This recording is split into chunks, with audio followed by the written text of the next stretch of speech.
Amém, Senhor. Bom dia, igreja, graça e paz. Amém? Eu estou muito honrada e feliz de estar aqui com os irmãos nessa manhã. Muitos eu conheço, então é um dia de também matar saudade de muitos de vocês. Mas para aqueles que eu não conheço e que não me conhecem, eu quero me apresentar. Então, sou a pastora Débora, eu sou esposa do pastor João Brito. Nós juntos pastoreamos a Igreja Alameda em Santa Felicidade. Estamos ali com muita alegria e responsabilidade também da parte do Senhor, cuidando de um povo maravilhoso, num bairro maravilhoso, que cremos que viverá o avivamento do Senhor mais e mais ali. E hoje eu vinha, no trajeto, lembrando dessa grande história que nós temos. Tem uma trend aí no Instagram que fala assim: há quantos meses vocês se conhecem? Se a gente fosse participar, eu poderia dizer meses. Eu vi esses dois nascendo praticamente, né? Eu vi aí uma boa parte da trajetória. E uma coisa muito curiosa que eu me lembro do Jeff, quando ele ainda era o Jefinho, não era ainda o pastor Jefferson, é que quando tinha EBD, quando tinha ali algum culto onde os adolescentes podiam dar a sua opinião, e ele levantava a mão para falar alguma coisa, eu e o João, a gente já se olhava e lá vem uma aula, agora se prepara. Tinha tanto conteúdo naquele menino que a gente ficava sempre muito impressionado. E nós já, naquele tempo, falávamos: esse vai longe, esse menino vai longe. E hoje nós podemos ver, não só o quão longe ele foi, porque não é nem o começo, mas podemos ver aquele menino lá de trás que buscava o Senhor, que crescia, que tinha fome, que tinha sede pela palavra, vivendo o cumprimento de uma parte da promessa de Deus. Amém? Eu honro a vida de vocês, louvo a Deus por tudo aquilo que vocês já estão vivendo, mas me alegro em saber que é só o começo mesmo. E quando eu entrei nessa igreja, não hoje, mas quando eu vim no culto das mulheres, eu senti uma unção de alegria nesse lugar. Tem um Espírito poderoso, o Espírito Santo de Deus neste lugar, gerando alegria. Então, eu creio que também é algo que o Senhor quer marcar nesse lugar. Pessoas que chegarão aqui frustradas, tristes, depressivas, e serão curadas nas suas emoções, nos seus sentimentos, entendendo que o reino de Deus é um reino de alegria, que fazer a obra do Senhor é aquilo que mais gera contentamento no nosso coração. Amém? Quero também agradecer ao pastor Calixto, a Silvana, pelo convite. Vocês são preciosos. Nós conhecemos também vocês há tanto tempo e nos alegramos muito com tudo aquilo que vocês são e têm feito nesse lugar.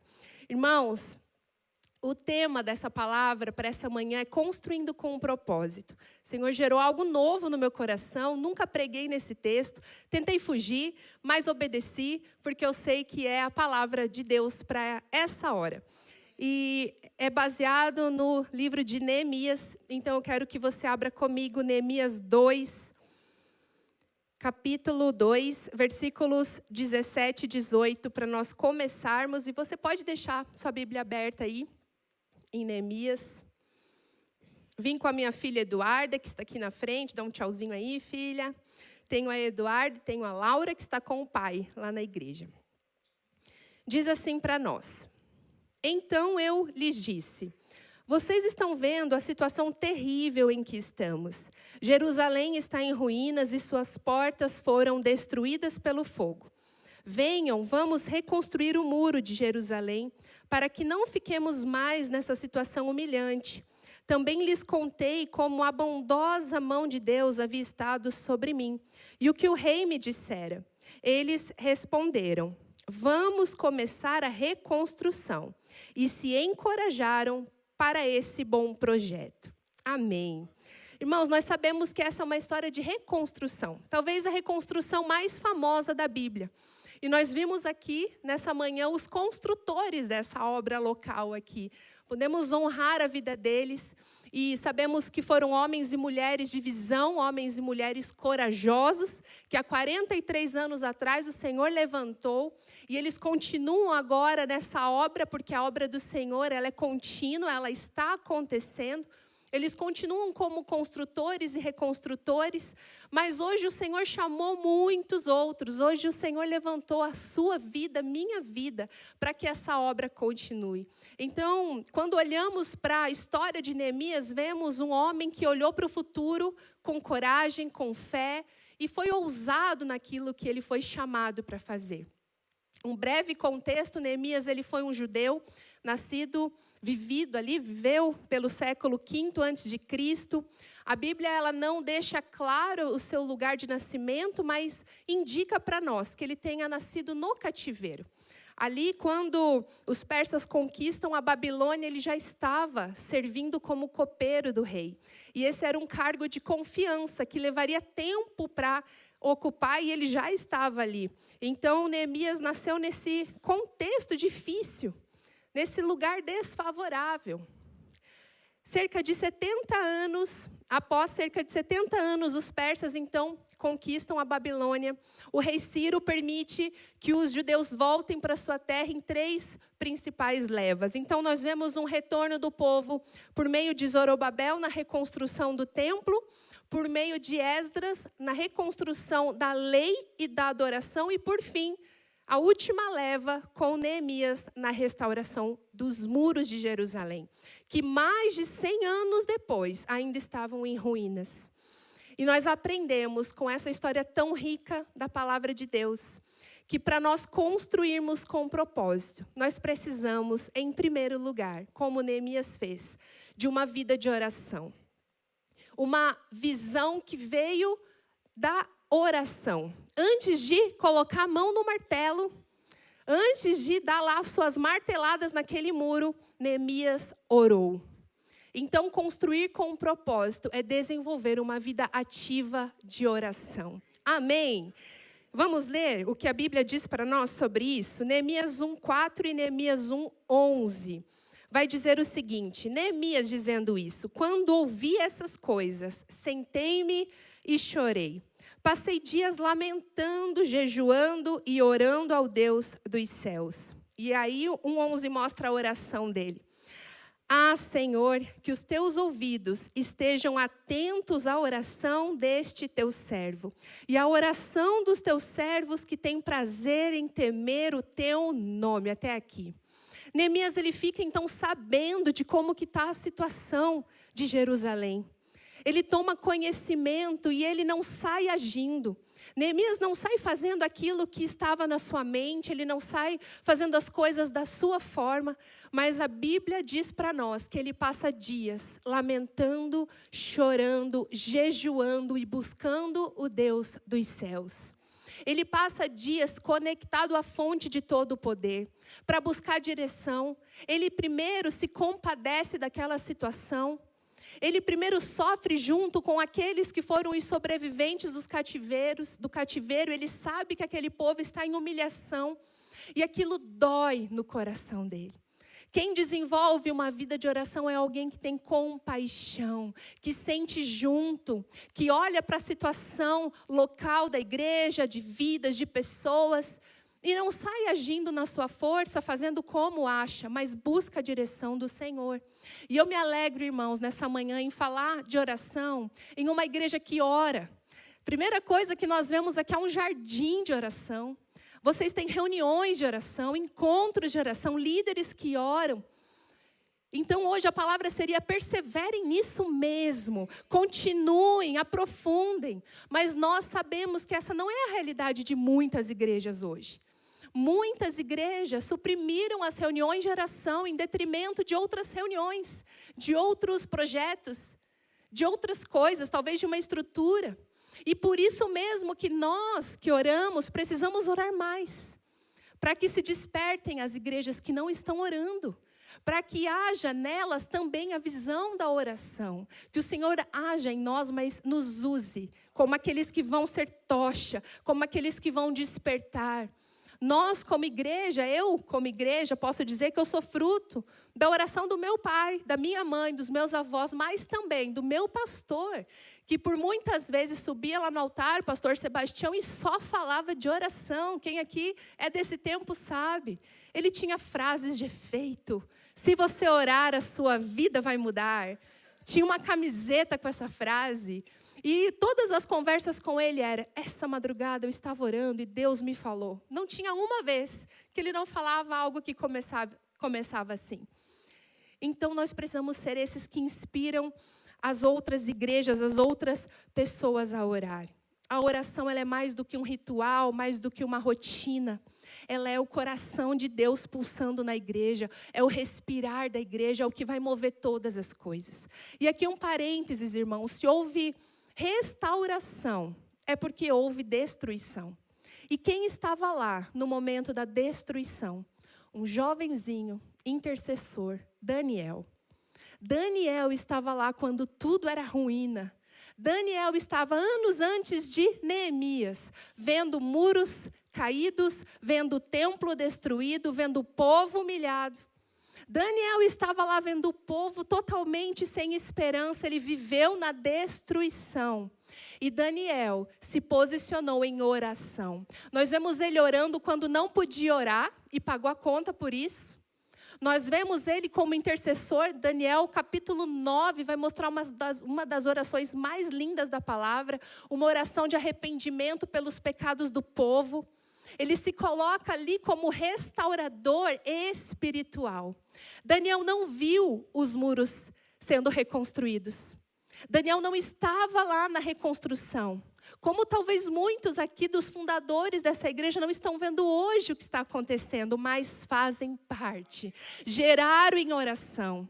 Daniel não precisava ver, mas ele orou. E sem ele saber, os céus estavam fazendo aquilo que anos depois, Neemias com as suas mãos estava construindo. Neemias orou e agiu, Daniel orou, se colocou ali como intercessor. Nem sempre veremos as respostas das nossas orações, mas estamos gerando, estamos construindo com propósito para as futuras gerações, amém? Estamos deixando uma igreja saudável, estamos deixando um legado, estamos ensinando os nossos filhos sobre valores, estamos construindo para o amanhã, não acaba em nós. O nosso Deus é um Deus geracional e Ele faz assim mesmo, então os filhos, os netos verão que anos atrás, saberão que anos antes deles chegarem e do que aquilo que eles estão vivendo, houve uma igreja que orou, que se posicionou, que buscou a direção do Senhor antes de agir, antes de qualquer coisa. Nós aprendemos isso com o nosso Deus, sabe? A oração nos conecta a essa fonte de poder. E Neemias, ele sabia que essa reconstrução era muito mais do que um muro de tijolos. Por isso ele ora, irmãos. Para construir muro, precisa orar? Fala a verdade. Não, a gente precisa estudar, saber a técnica, aprender, ir lá ver quanto de massa, de cimento, de tijolo precisa. Se fosse algo físico, para que orar? Mas não era físico, era espiritual. A reconstrução desses muros simbolizava ali a restauração do povo, a restauração do poder desse povo, da dignidade de um povo que vivia em humilhação e agora está se levantando com força, com coragem, está renascendo, e Neemias sabia disso, por isso ele ora. Por isso que nós precisamos orar para que não seja mecânico, para que não seja na nossa força um aconselhamento, para que não seja uma oração fria, mas que seja carregada de unção, de autoridade, sabendo que é uma restauração de vida. Sabendo que é um casamento que estava em ruínas e vai ressuscitar, não pela minha força, mas por aquilo que eu carrego, que é o Espírito Santo de Deus. Por isso que nós oramos para tudo, irmãos. Porque não é só algo natural, não é uma expansão física apenas. Essa igreja um dia ela não vai só estender as suas paredes, serão vidas aqui dentro. E vidas são histórias restauradas, são vidas que estavam perdidas, indo agora para o céu. São casamentos que estavam em ruínas, agora de pé, vivendo o propósito. Filhos que estavam longe da casa do pai, agora pertinho do Senhor. Neemias sabia disso e por isso ele ora, por isso ele busca a fonte de poder. E a resposta veio. Quando oramos, Deus age. A resposta veio, o rei autoriza Neemias, o rei libera recursos e o rei o envia com autoridade. Aqui nós vemos favor e graça da parte do Senhor sobre ele. Sabe, essa parte da história me lembra tanto a história de Esther, da rainha Esther, que também se posiciona em favor do povo judeu, ali na morte eminente do seu povo, porque ela também era judia. E ela vai até o rei depois de jejuar 3 dias. Depois de se posicionar espiritualmente.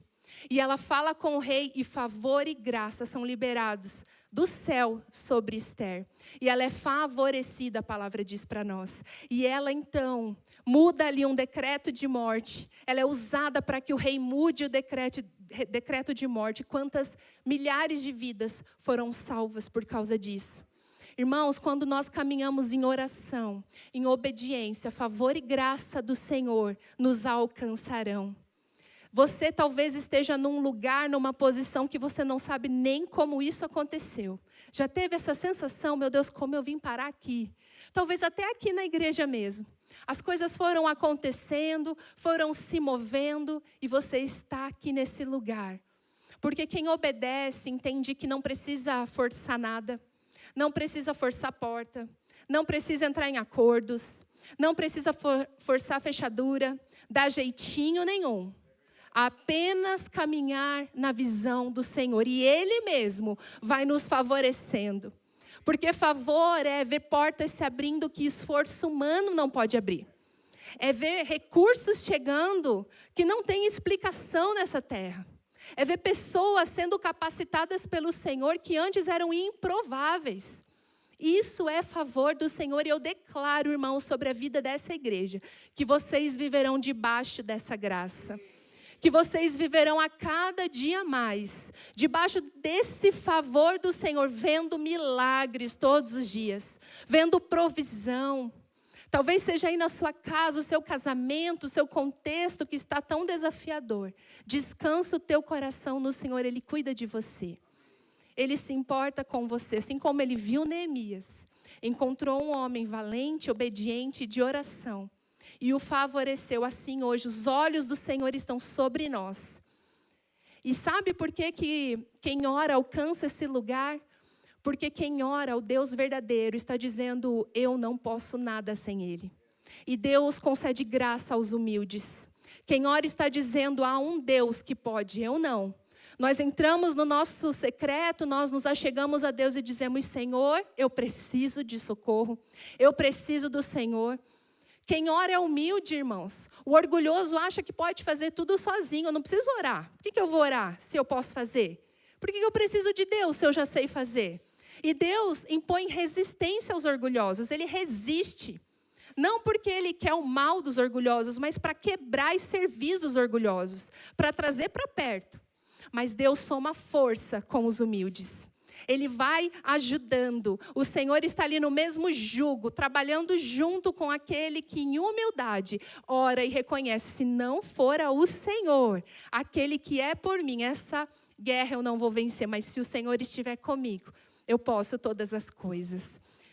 O Senhor soma força com os humildes, Ele está nessa manhã fazendo isso aqui. A igreja, ela nem sempre precisa de grandes estruturas, irmãos. Nós aprendemos com a igreja primitiva, lá em Atos 2.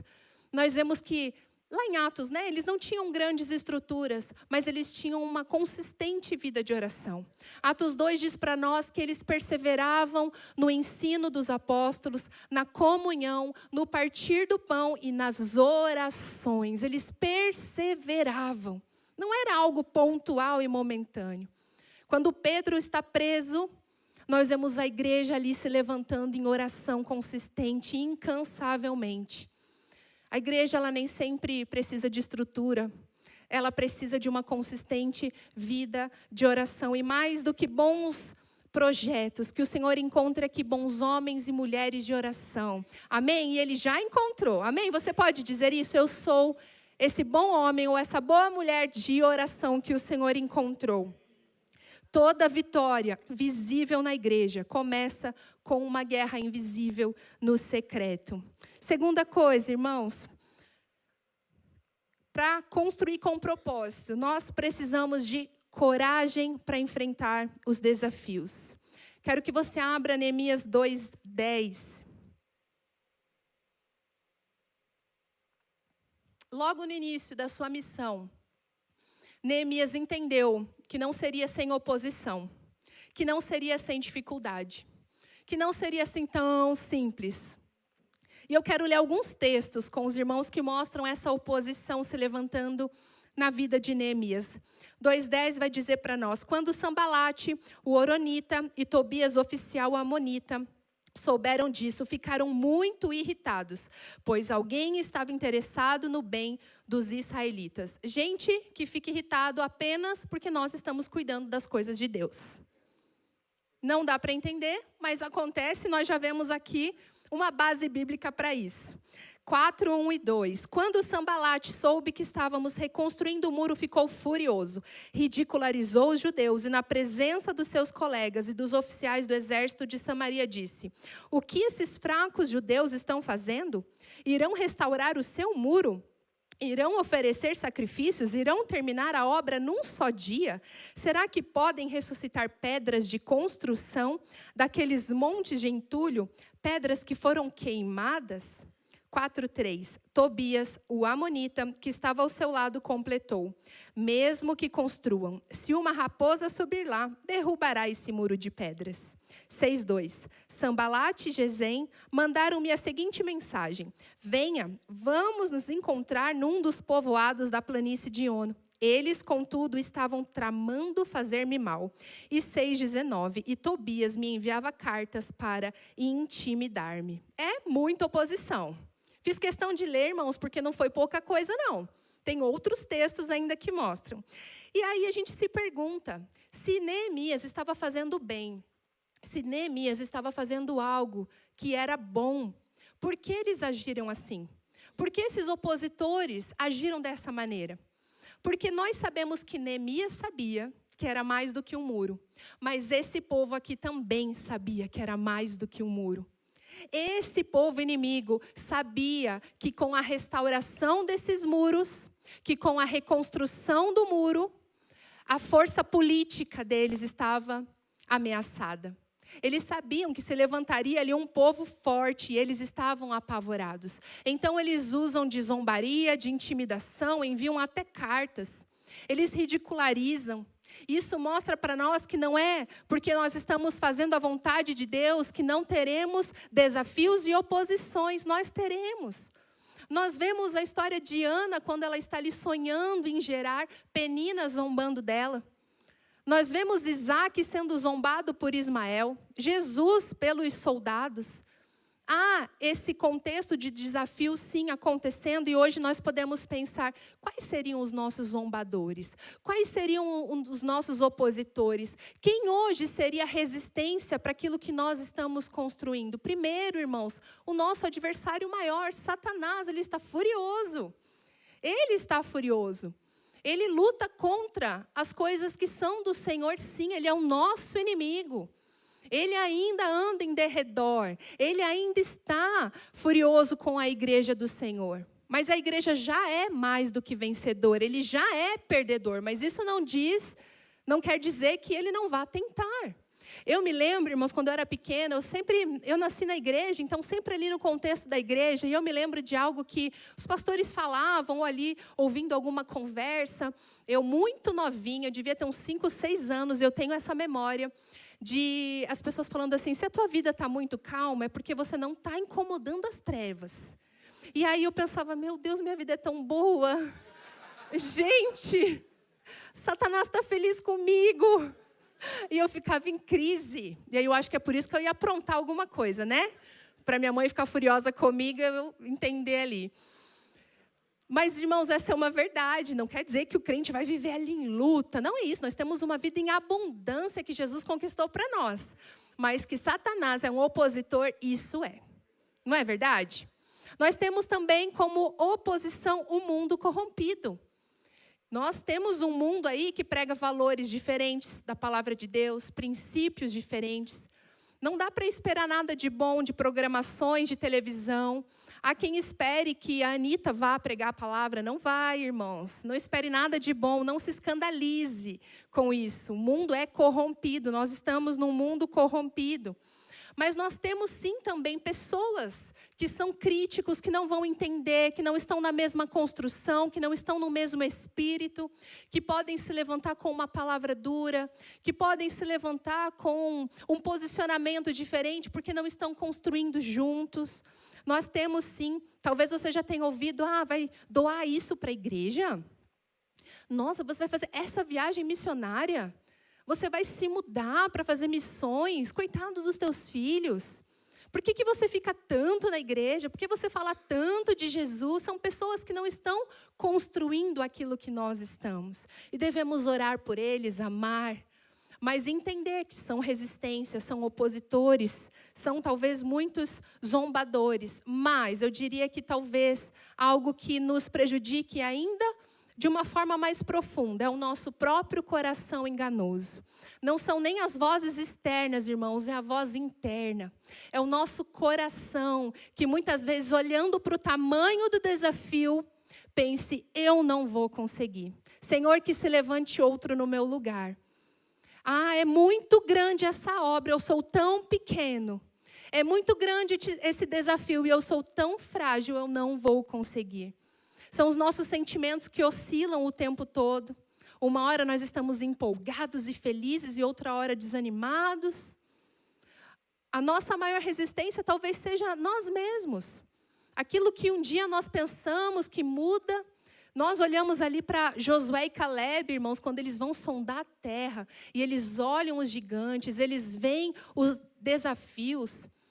Igualmente todos os outros 10 líderes. A mesma promessa, a mesma terra maravilhosa, os mesmos desafios. E a diferença é que, apesar do medo que eles sentiram, eles creram na palavra. Eles agiram conforme a palavra do Senhor. E Deus disse que a terra era boa, que eles iriam conquistar. Então, muitas vezes, é isso que nós precisamos fazer. Ei, alma, eu não vou acreditar em você.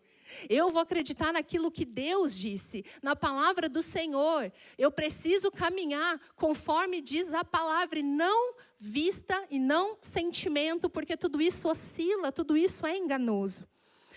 Nós estamos falando aqui do Antigo Testamento, mas quando vamos para o Novo, o apóstolo Paulo falou tantas vezes isso para nós. Olhe para Jesus, complete a sua carreira. Fique firme nesse lugar, nessa caminhada.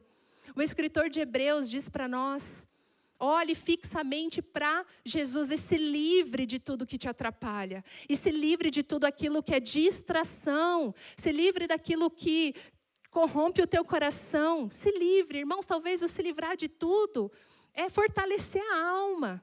É entender isso, eu não vou sentir vontade, mas eu vou fazer. E corra com perseverança e complete essa corrida.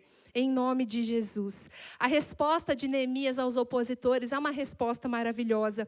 2:20 ele vai dizer, eu lhes respondi, o Deus dos céus fará com que sejamos bem-sucedidos. Nós, os seus servos, começaremos a reconstrução. Ele tinha certeza da sua identidade. Nós vamos começar sim porque somos servos. Somos servos, apenas servos do Senhor. Ele estabelece ali diante dos opositores quem ele era. Ele não era o dono da obra, ele não era o líder da construção, ele era apenas servo. Quando o anjo aparece para Maria, mãe de Jesus, falando para ela sobre ela gerar o Filho de Deus, e ela ali com medo, ela ali sentindo coisas, vai responder, eu sou serva de Deus, que aconteça comigo conforme a tua palavra. Ela também vai para além daquilo que ela estava sentindo e caminha de acordo com a palavra de Deus, sabendo a sua identidade, eu sou apenas serva. Quem sou eu para dizer o que Deus pode fazer? Quem sou eu para limitar a obra do Senhor? Quem sou eu para dizer que eu sou pequena, que não aconteça comigo, se eu sou apenas serva? Então, meus irmãos, não tenha medo. O Senhor vai usar cada um aqui conforme a vontade dEle. Ele conhece as nossas estruturas, as nossas limitações. Ele é o projetista. E se Ele está vendo o potencial como Ele vê, é porque Ele sabe o que está fazendo e nós, como apenas servos, confiamos no Senhor em nome de Jesus. Conforme a obra avançava, a oposição crescia. E aí Neemias vai dizer, o texto talvez mais conhecido dessa história, eu estou executando um grande projeto e não posso descer. Em outras versões, e não posso parar. Essa é a atitude de quem entende de quem é filho, de quem entende a sua identidade, de quem tem vida de oração, não desce ao nível da oposição, não para de fazer aquilo que o Senhor está chamando para se explicar. E terceiro, irmãos, construir com propósito. é ter unidade no trabalho. Desde o início, Neemias viu que a obra era grande demais para fazer sozinho. Eu não vou ler aqui os textos, mas em casa os irmãos podem ler, ele chama muita gente para cooperar com essa construção.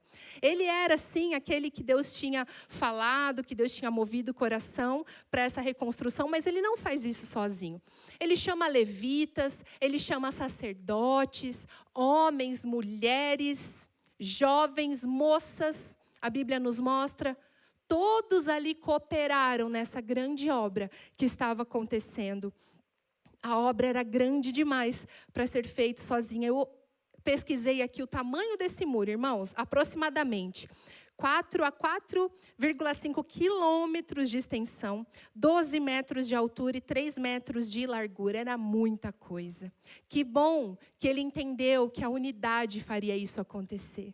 Que bom que aqui no mutirão que vocês fizeram, todos puderam participar de acordo com as suas habilidades. Na obra do Senhor, cada parte importa. Paulo diz para nós, em Efésios 4,16, dele, todo o corpo ajustado e unido pelo auxílio de todas as juntas cresce e edifica-se a si mesmo em amor, na medida em que cada parte realiza sua função. Todo o corpo ajustado, todo o corpo ali entendendo que cada parte realiza sua função.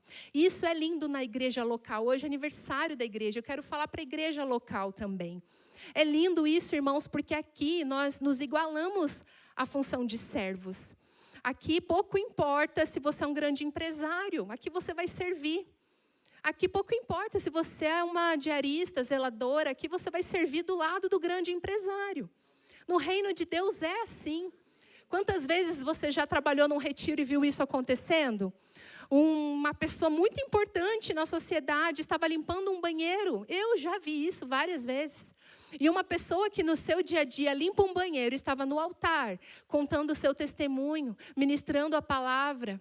Somos todos iguais, somos apenas servos do Senhor. Recentemente lá na igreja nós fizemos o culto de batismos. E eu estava pensando isso lá naquele culto. Eu falei, meu Deus, que coisa linda essa igreja. Porque há uma equipe que discipula os batizandos, que não é a mesma equipe que batiza. Outra equipe batiza. E outra equipe ornamenta a igreja, coloca balões e imprime ali os certificados. E uma equipe tira foto. E todos ali juntos trabalhando para que aquele culto aconteça. Todos sabendo a sua função. Todos sabendo o seu lugar igualmente importante. E aí tinha umas pessoas bem grandes sendo batizadas naquele dia. E foi água para fora. E tal de água. E a gente tem um carpê também, como vocês. E um irmão no final do culto, a gente preocupado, né? Meu Deus, como vai secar isso aqui, gente, para o culto de amanhã? O irmão chegou para o pastor João e falou assim, ai, pastor, eu tenho uma máquina de extração de água, de carpê, eu trabalho com isso. Posso limpar? Posso secar o carpê? E ele ali na hora já secou o carpê, ficou sequíssimo. Nada de trabalho para nós, ele mesmo se colocou no lugar de servo. Ele não fazia parte da equipe oficial, mas ele era igreja. Ele sabia o seu lugar, ele sabia que ele tinha algo que ele podia ofertar que nós não tínhamos. Irmãos, isso é ser igreja, dizer para o nosso próximo, eu preciso daquilo que você tem. Nós não temos tudo sozinhos. Deus não deu para nenhum homem todos os dons. Deus não deu para ninguém nessa terra, não existe, não existiu e não existirá uma pessoa que tenha todas as habilidades. Não existe, irmãos.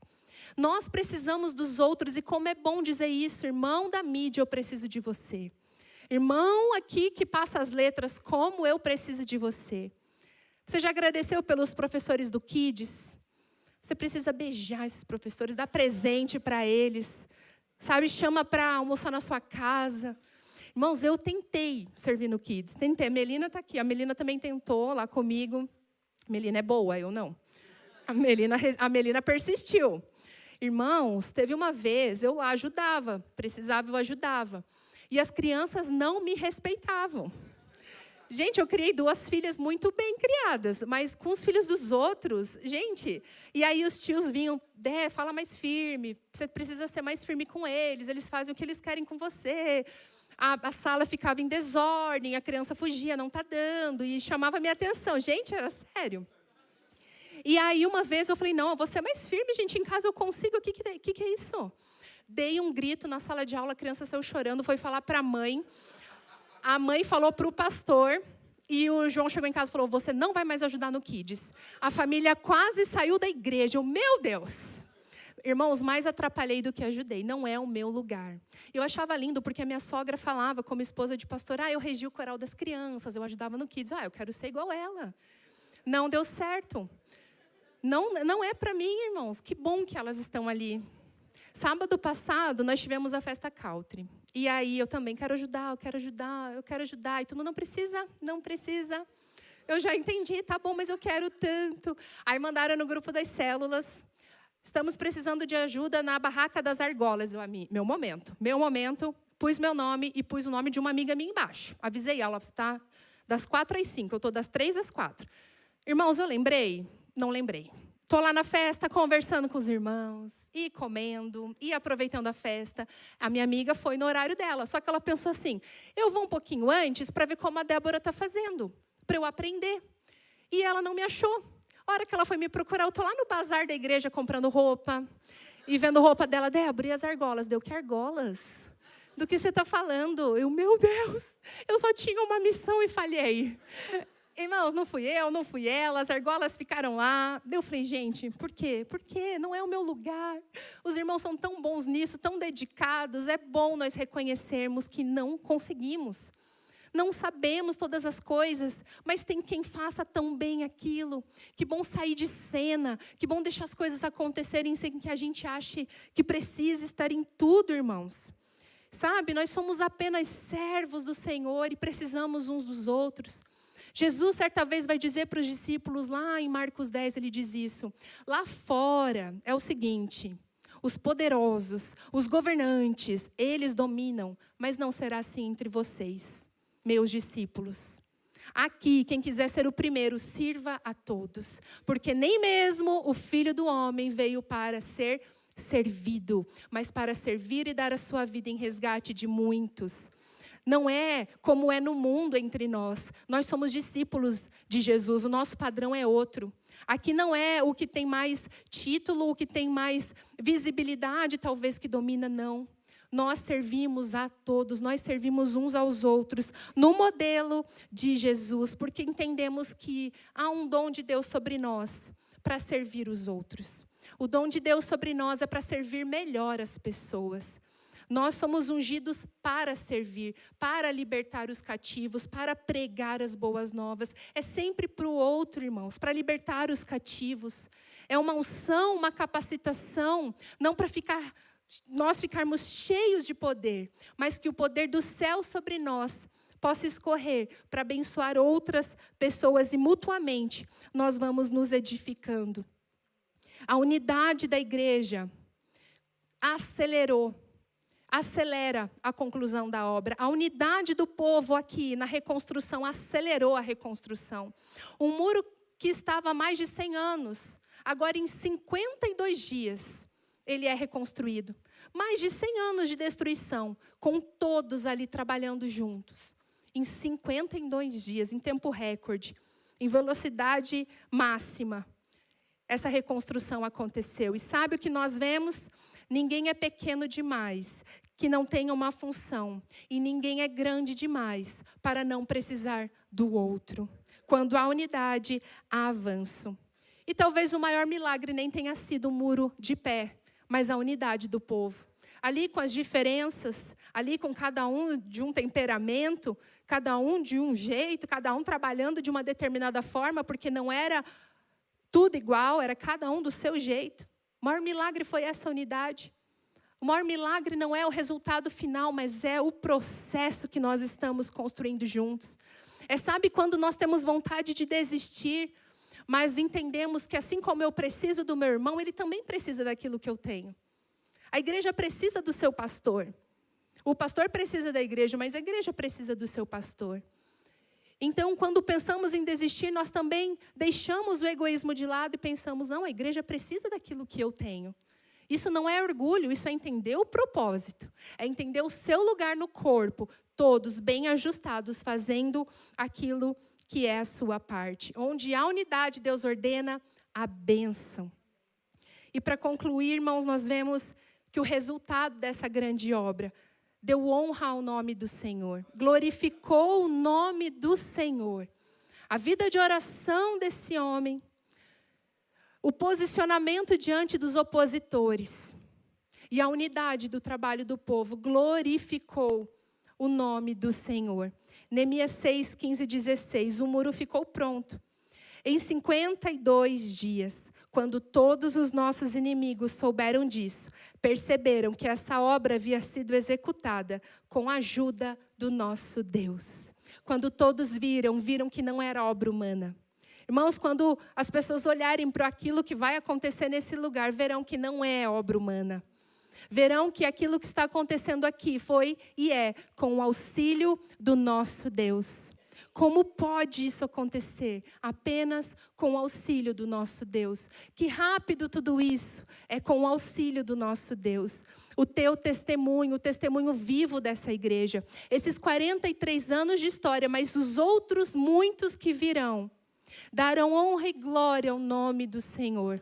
Permaneça em oração, permaneça em fé, posicionado, em unidade com os seus irmãos e dê honra e glória ao nome do seu Deus. Que esse tempo de aniversário aqui seja mais do que uma celebração, mas seja um marco de avivamento, de unidade e de recomeço, em nome de Jesus. Eu trouxe um presente simbólico, porque aniversário tem que ter presente, e é algo sobre essa palavra também que eu penso que pode ficar num gabinete, numa sala, para os irmãos se lembrarem desse novo tempo. Amém? Que quando vocês olharem para esse quadro, vocês se lembrem disso. Nós estamos construindo uma grande obra e não vamos parar. Não vamos descer. A obra que o Senhor começou, Ele mesmo é fiel para completá-la. A obra de Deus, permaneçam como servos dele nesse lugar.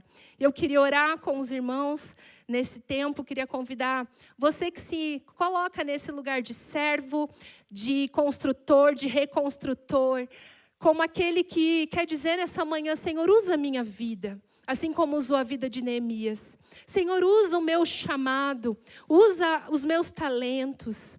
Eu sei pouco, mas eu posso ajudar nesse muro.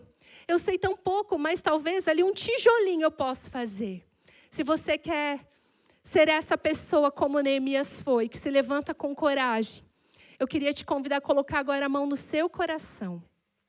Como aquele que se rende e diz: Senhor, aqui está o meu compromisso nessa obra. Aqui está, Senhor, a minha entrega. Aqui está, Senhor, a minha rendição nisso que o Senhor está construindo. Favor e graça do Senhor me atraiu para esse tempo.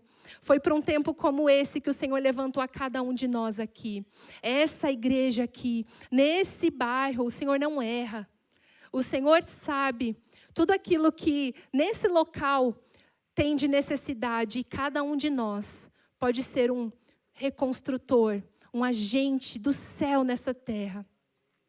Deus, nós rendemos o nosso coração a Ti, Pai. Nós colocamos as nossas vidas diante do Senhor. E como Neemias fez, antes de agir, ele orou, ele jejuou, ele se humilhou, ele clamou. Nós fazemos isso nessa manhã. Não sabemos o que está por vir, mas nós confiamos. Não sabemos os próximos passos, mas confiamos num Deus que foi por nós até aqui e continuará sendo, Pai. E eu declaro sobre cada vida nessa manhã, que o Senhor mesmo levantou, que haverá sobre os teus filhos e filhas habilidade, capacitação, ousadia, coragem, firmeza. Aumenta a fé, Pai. Aumenta a visão. Coloca a chama do teu Espírito Santo sobre cada coração aqui. E que famílias inteiras possam fazer parte dessa grande obra que o Senhor está realizando neste lugar. E nós já vemos, Senhor, o teu favor. Nós já contemplamos os muros sendo expandidos, a tenda alargada, milhares de pessoas se chegando nesse lugar, em ruínas e saindo reconstruídos e dando glória e honra ao teu nome, Pai. Porque importa para nós glorificar o teu nome. Não é sobre o nosso nome como reconstrutor, mas sobre o nome do Deus que servimos. Somos apenas servos do Senhor. dedicamos a Ti esse culto de aniversário. Com gratidão nós Te louvamos pelos 43 anos. E obrigada pelas grandes maravilhas que nós viveremos nos próximos anos. E celebraremos cultos e mais cultos acontecendo nesse lugar. Nas ruas ao redor, nos presídios, nos hospitais. Curas chegando, avivamento acontecendo. Porque é no nome de Jesus que nós nos movemos, existimos, oramos e fazemos todas as coisas. Amém. Amém, igreja. Que Deus abençoe a todos em nome de Jesus.